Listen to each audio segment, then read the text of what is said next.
Los pobladores de Cacarica, Chocó, fueron sacados de sus propiedades por paramilitares, soldados y oficiales del ejército, entre los que se encontraba el general Rito Alejo del Río, entre el 24 y el 28 de febrero de 1997. La operación denominada Génesis dejó unos 85 muertos y 10.000 desplazados. Los pobladores se refugiaron durante 3 años en Turbo, Urabá, municipios del Chocó y Panamá, donde sufrieron divisiones familiares y rechazos.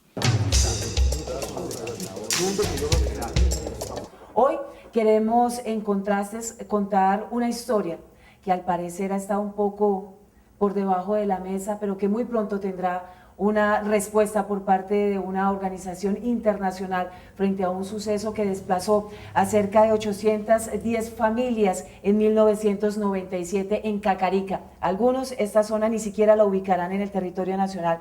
Cacarica queda en el norte del Chocó, en la frontera con Panamá, una esquina infinitamente productiva, querida, preciada por diferentes multinacionales, pero también por industria nacional, por la biodiversidad y por todo lo que se desarrolla allí en el escenario natural. Pues las familias que vivían en este escenario en 1997 fueron víctimas de una operación conocida como Génesis.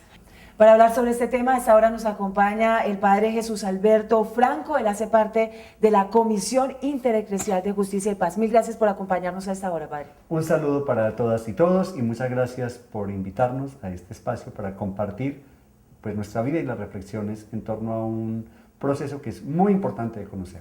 Y también nos acompaña Marcos Velázquez, él hace parte del grupo Cabida, que significa Comunidad de Autodeterminación, Vida y Dignidad. Mil gracias también por acompañarnos. Sí, muy buenos días.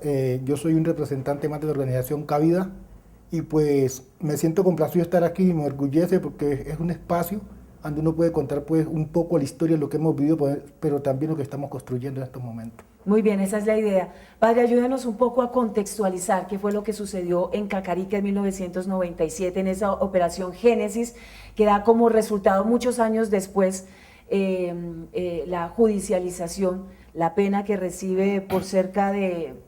¿Cuántos años le dieron al general Rito Alejo? 25 años al general Rito Alejo del Río. ¿Cuál es el contexto que enmarca este desplazamiento de cerca de, como decía, 810 familias de Cacarica? El contexto es una expansión de los paramilitares que venían de Córdoba, se desplazaron a Urabá y empezaron a moverse hacia el norte del Chocó en una estrategia de copamiento del territorio. Se decía en ese momento que para sacar la guerrilla, yo creo que habían dos objetivos que nunca aparecieron, que es acabar con la oposición política en esta zona del Urabá y de esta región del Bajo Atrato. Había una fuerte incidencia de la Unión Patriótica, habían logrado varias alcaldías y tenía una incidencia política fuerte, pero sobre todo había un interés económico. Entonces había una expansión, se genera la operación Génesis, que queda en la frontera con Panamá, y con el pretexto de atacar la guerrilla, pues desplazaron cerca de 4.000 personas que fueron obligadas a salir. Más aún, ya ellos recuerdan una historia muy concreta de cuando llegaron los paramilitares y los militares, la comunidad fue a buscarlos, habló con ellos y les dijo que si iban a pelear con la guerrilla, que ese día no la veían, pues que lo hicieran, pero que ellos se juntaban todos en un solo lugar y que después de que pelearan con ellos, entonces volvían a sus territorios. Les dijeron, no, ustedes se desplazan, la policía sabe qué hacer con ustedes en Turbo. Ese fue como el contexto de lo que pasó en ese momento. Marcos, ustedes son desplazados a un territorio absolutamente reducido, a un coliseo, donde tenían que vivir diariamente 4.000 personas. ¿Cómo se desarrolla ese proceso y cuándo deciden movilizarse de ese coliseo para retornar a su territorio, por supuesto? A ver, pues llegamos allá a Turbo al coliseo, sí, nos recibió la policía, la Cruz Roja Nacional y nos llevaron al coliseo. Allí los primeros días fue muy duro porque no había espacio donde siquiera atender una cama para los niños, para comer, desayunar los niños a las 11, 2 de la tarde. Fue muy duro, pero logramos, también tuvimos una cuestión que fue muy importante para nosotros, y es que el pueblo de Turbo en el primer momento fue muy solidario con la comunidad y nos abrieron los brazos. Después ya comenzamos a organizarnos, ahí pensar cuándo podíamos volver al territorio, porque los desplazadores nos dijeron de que el desplazamiento solamente era por 15 días y que a los 15 días podíamos volver, ¿sí? Entonces comenzamos a armar un proceso organizativo, ya no de cada comunidad su proceso, sino un proceso en general de las 810 familias y hacer propuestas. Estamos en esa discusión cuando apareció la Comisión en ese tiempo Justicia y Paz y nos ofreció un apoyo político de asesoría y nosotros pues no dudamos mucho para decirle sí. Ahí comenzamos la construcción de un pliego de exigencia con la cual pensamos volver al territorio, ¿sí? Que el pliego de exigencia contenía de 5 puntos: asentamiento, presencia, casa de justicia, desarrollo comunitario y reparación moral, ¿sí? Negociamos esos puntos, eso se le presentó al gobierno de Samper, pero eso no se cumplió en cabalidad. De todas maneras, nosotros planteamos un retorno en el año 2000. Sí. Arrancamos el retorno, llegamos al territorio con muchas dificultades, porque cuando nosotros salimos, los que nos desplazaron también salieron. Entramos, entonces nos bloquearon el río, con los retenes y todas estas cosas. Llegamos allí a esas comunidades, en esos momentos asentamientos, a seguirnos preparando organizativamente para poder defender la tierra desde el territorio y no estar ingresando las filas de desplazados en las calles, como Turbo, Medellín, entre otros. Allí comenzamos a forjar varias propuestas, pero para forjar esas propuestas nos organizamos en distintos combos organizativos. Había grupo de niños, grupo de mujeres, jóvenes, ancianos, adultos, pero cada quien había unos espacios donde se reunían ellos por edades o por sexo y luego hacíamos una gran asamblea general, que eran de cada combo esto, compartir una información de qué trabajo se había hecho sobre las tareas asignadas. Ahí logramos estabilizarnos un poquitico, de hacer un proyecto de desarrollo comunitario que nos asignaron unos recursos del gobierno para eso, pero desafortunadamente cuando ya estaba la cosecha en producción en el 2001, dentro de un grupo paramilitar y nos quemaron 40.000 libras de arroz, se llevaron bestias, ollas, bueno, hicieron de todo. Y detuvieron 25 personas que supuestamente las querían asesinar. Pero gracias a todo el enchape que se había hecho a nivel de gobierno, a nivel internacional, se activó el sistema de alertas tempranas. Entonces los mismos detenidos nos contaban después. Ellos dijeron, esta vuelta se cayó porque ya todo el mundo nos está llamando. Esos manes hay que soltarlos. Eso fue en la comunidad de Bijao. ¿Sí? Obviamente el día siguiente en la mañana llegaron. ¿Sí? Nosotros, para continuar y que creemos que es un proceso que tiene que durar varios años, tenemos propuestas y en desarrollo en el marco de la educación. Hay un colegio y hay una escuela, donde los educadores son de la misma comunidad, ¿sí? El colegio es apoyado por integrantes de la Comisión Intereclesial de Justicia y Paz y la pastoral de la Iglesia de Río Sucio. Hay promotores también en salud que es de la misma comunidad, porque para nosotros es claro que el desplazamiento no obedece a combatir la guerrilla, porque la guerrilla está aquí a pocos metros de Bogotá, ¿sí? El desplazamiento obedece a unos intereses territoriales, intereses políticos, y en ese momento estaba muy de moda ante la Panamericana, hoy transversal de las Américas, la interconexión eléctrica, Colombia-Panamá. Entonces esas son las razones de fondo realmente del desplazamiento. Entonces nosotros, ¿qué estamos haciendo hoy?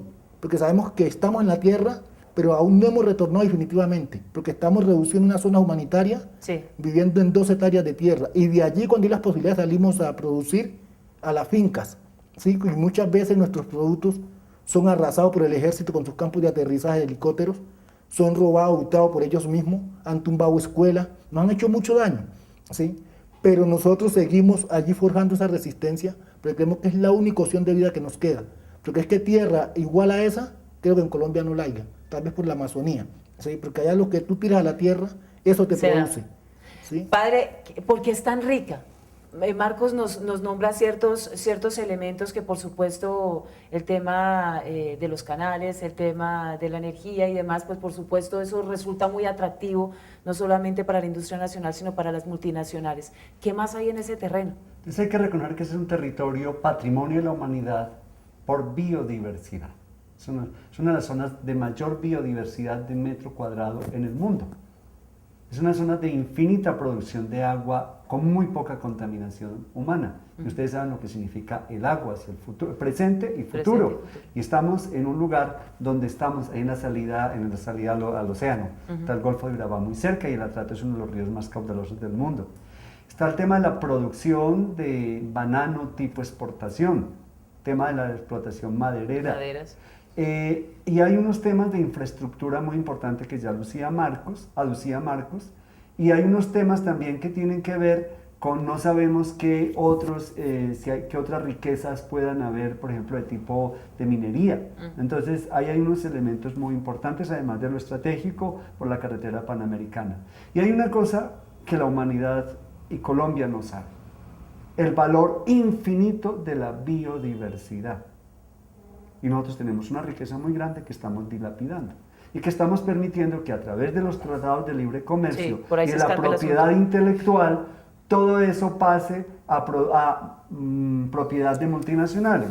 Entonces, va a tocar el día en que las aromáticas que su abuelita y mi abuelita nos daba, pues van a ser de multinacionales y nos van a castigar por tomarnos esas aromáticas sin pagar a quienes las han patentado. Entonces hay mucha riqueza en ese sentido. Y además, creo que hay un elemento por el cual ellos son tan agredidos. Es que están sentando un precedente de una comunidad que se organiza para denunciar a quienes son responsables de lo que han hecho y han develado los intereses económicos que están detrás del proyecto militar paramilitar, señalando con nombres propios. ¿Qué tanta repercusión a nivel nacional? Porque ya vemos que a nivel internacional en pocos meses tendremos ya un fallo, esperamos por supuesto a favor de la comunidad frente a este proceso de desplazamiento, pero sobre todo por la muerte del campesino Marino López, que es básicamente el proceso que se viene desarrollando y por el que se encuentra en la cárcel el general. ¿Qué tanta afectación todo este procedimiento, todo este proceso ha llevado en contra finalmente de la comunidad? Porque aunque ellos están reivindicando sus derechos, en el proceso de reivindicación ellos mismos se ven golpeados por fuerzas que obviamente no quieren que ellos regresen a su territorio. El costo ha sido muy alto, muy alto en muertos, y desgraciadamente aquí la violencia se cuenta por muertos. Y aquí estamos hablando de más de 90 personas asesinadas hasta hoy. De esas 90 hay 6 responsabilidad de la guerrilla y el resto responsabilidad de la coalición o contubernio militares paramilitares. El costo ha sido en la ruptura del tejido social. El costo ha sido y fue, por ejemplo, el que al momento del desplazamiento y los bombardeos, familias salieran a Panamá, otras se perdieran, otras salieran a Turbo, y que solo 4 años después madres e hijos se pudieran encontrar. O el costo ha sido también niños que murieron y personas que vieron situaciones muy traumáticas en 8 días por la selva. El costo ha sido más grave todavía en dignidad de este país.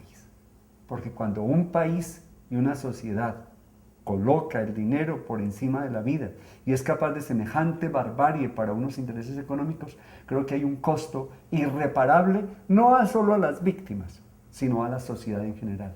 Entonces ha habido muchos costos y que se miden y que hay que tenerlos en cuenta en varios lugares. Y hay un costo muy delicado, es que la sociedad colombiana ha legitimado el uso de la violencia para ejercicio del poder y ha mirado solo como violencia el poder, y esa violencia ha permitido la acumulación de tierras, no de ahora, sí, de los años 50 a través de toda la historia. Entonces creo que esos son costos que hay que tenerlos en cuenta. Ellos terminan siendo víctimas de toda una historia, pero aquí están haciendo algo muy importante, por revertir la historia. Y como ellos lo escribían en el año 2000, que lo pueden buscar y vale la pena gastarse unos minuticos leyendo, sí, ellos hablaban de la destrucción a la esperanza y cómo nos están dando una lección profunda de vida y de dignidad. Vamos a hacer una pequeña pausa y regresamos en Contrastes. Radio Revista Encuentro. Programa institucional de PECODE. Encuentro. Sindicalismo, arte, cultura, actualidad, tecnología, pedagogía, educación. Encuentro. Las expresiones de vida con que se construye Colombia tienen un punto semanal de encuentro. Todos los sábados a las 7:30 de la mañana por Colmundo Radio.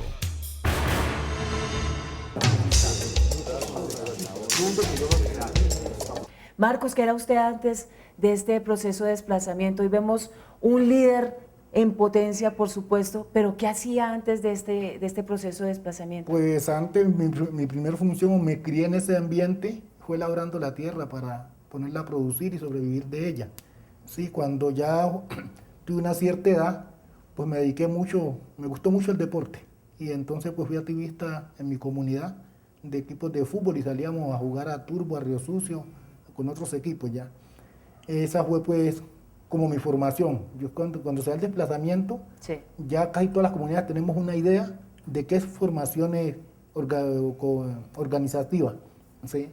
Y cuando conocemos a los compañeros de Justicia y Paz, pues lo que hacen es complementar cosas que nosotros no sabíamos en la parte jurídica. Nosotros no sabíamos cómo colocar una demanda, una acción, un derecho de petición, nada de eso. Pero como organización ya sabían cuáles eran sus necesidades y qué era lo que tenían que pedir para reivindicarlas. Correctamente, las conocíamos perfectamente bien porque el departamento del Chocó, en este caso la Cuenca Cacarica, es uno de los sitios más olvidados del Estado, en salud, en educación, en todo, la parte social.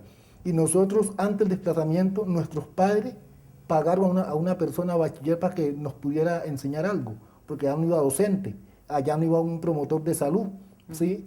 Entonces, cuando se da el desplazamiento, lo que nosotros tratamos es de formar los jóvenes como educadores y algunas mujeres como promotoras, pensando de que no vamos a arrodillarnos frente a un gobierno, un municipio, de que no tiene una voluntad política de que nuestros hijos se capaciten, porque la educación en Colombia, no sé, el departamento de Chocó es el que más profesor produce, y es el departamento más arruinado Sí. en la materia de educación.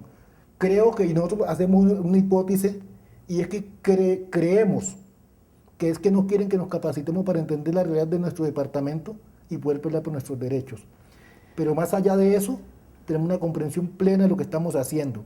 Y quisiera mencionar una comunidad que también son muy estigmatizadas en este momento, y son los pueblos indígenas, los cuales tenemos grandes hermanamientos con ellos, y con otras organizaciones, porque nosotros Cacarica nace como Cacarica, nace como asentamiento, después como zonas humanitarias, pero fue el ejemplo de de todas las zonas humanitarias de este país. El caso de Cruz Baradós y Guamiandó, el Meta, la Beiba, y con todas tenemos una relación que es una relación que antes del desplazamiento no nos conocíamos, ni amigos éramos. Y la misma guerra nos llevó a ese rinconcito donde nos encontramos todos, para defender nuestros derechos. ¿Qué recuerdos tiene de ese proceso de desplazamiento, de amigos que se quedaron en ese camino, de compañeros, familiares que no decidieron generar esta lucha para quedarse en su territorio, que decidieron abandonar en medio del camino, por supuesto por el miedo, las amenazas y demás, o porque murieron sus seres queridos y decidieron no volver al territorio? ¿Qué recuerdos muy cercanos le deja todo este proceso? Pues yo lo dividiría en dos partes. Y yo justifico a aquellas familias o aquellas madres solteras, viudas, que deciden no volver al territorio. Eso da mucho recuerdo triste y sé que para ellos va a ser muy duro. Pero sí soy crítico contra aquellas parejas, familias completas que en un momento retornaron y después se dejan lavar la cabeza por el pacificador de Urabá y las empresas madereras y comienzan a darse una pelea con su mismo pueblo y comienzan a hacer denuncias en contra de nosotros, a tildarnos de guerrilleros por defender nuestros derechos. Yo no los condeno, tal vez los perdono, sí, porque todos tenemos derecho a equivocarnos, pero sí me gustaría invitarlos a que reflexionen y que retomen, que aprendan a valorar sus derechos y a tener un sentido de pertenencia por lo nuestro, y uno tiene que peleárselo donde le toque. ¿Ustedes están dispuestos a Sí. luchar, por supuesto, por el camino de la paz, del diálogo, Sí, la reconciliación, nosotros- de la reivindicación, para quedarse con ese territorio que ancestralmente es de ustedes? Nosotros llevamos 16 años de lucha, digamos 16 años de resistencia peleando por un territorio, pero nuestra pelea no es con armas, nuestra pelea es la palabra.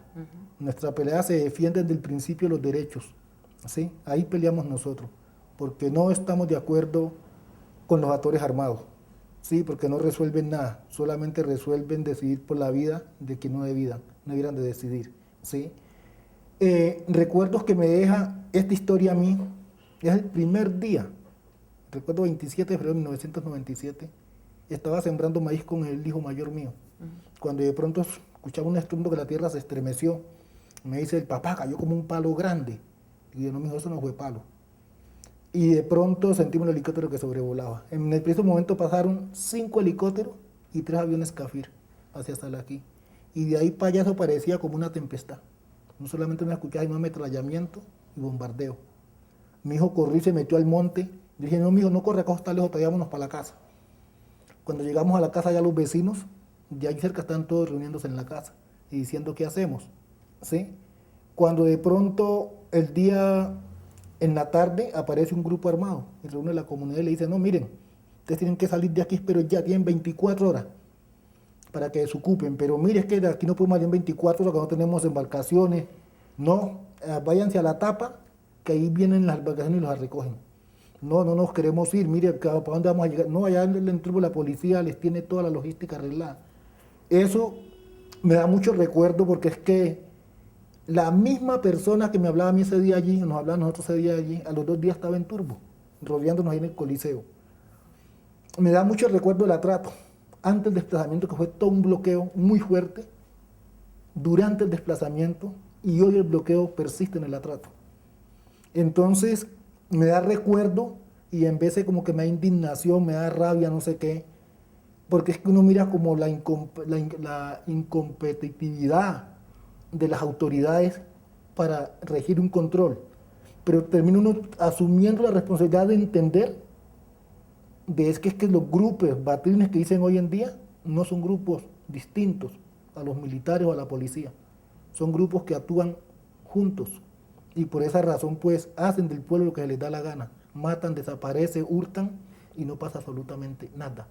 La única esperanza que nos queda, y tú lo has mencionado en muchas ocasiones ya, y que el epicentro de esa esperanza fue el caso de Marino López y otros, es el fallo que dé la Corte. Ya vamos a hablar sobre ese fallo. Vamos a hacer una pequeña pausa y regresamos.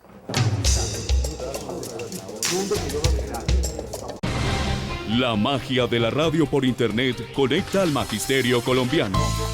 Escucha nuestro programa Encuentro a través de la página www.fecode.edu.co. Voces de actualidad, temas de interés, opiniones y música. Haz clic sobre el icono Radio Fecode y accede al sonido de la educación colombiana.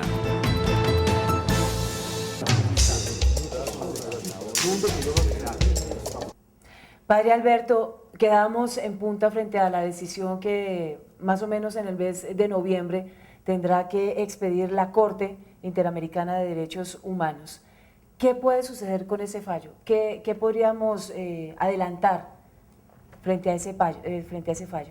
Pues lo que esperamos es que este fallo ratifique lo que las comunidades han testimoniado, lo que las evidencias han mostrado y las pruebas que se han aportado al proceso, donde se muestra que hay una responsabilidad del Estado y que será muy importante, creemos nosotros, porque es el primer caso de una operación militar que va a la Corte Interamericana. Y quiero decir lo siguiente, el problema es que cuando los militares empiezan a colocarse, a actuar fuera de la ley y a obedecer decisiones políticas e instrucciones militares que se colocan en contra del pueblo, pierden legitimidad. Este es el primer caso colectivo de comunidades negras que llega a la Corte Interamericana y esperemos que el fallo aporte jurisprudencia. Y es el primer caso de desplazamiento forzado.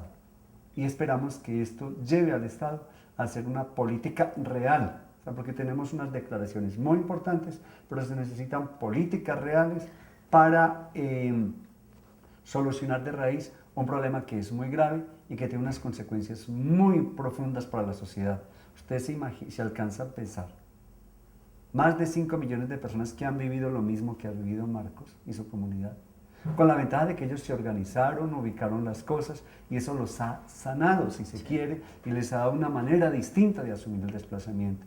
Usted sabe lo que puede pasarle a una persona que está en otra dimensión, a las personas que están en silencio, mascullando su dolor, su tristeza de toda una historia construida y que luego en un momento determinado de esa manera se ha destruido todo. Entonces creemos que esto tiene esa esperanza.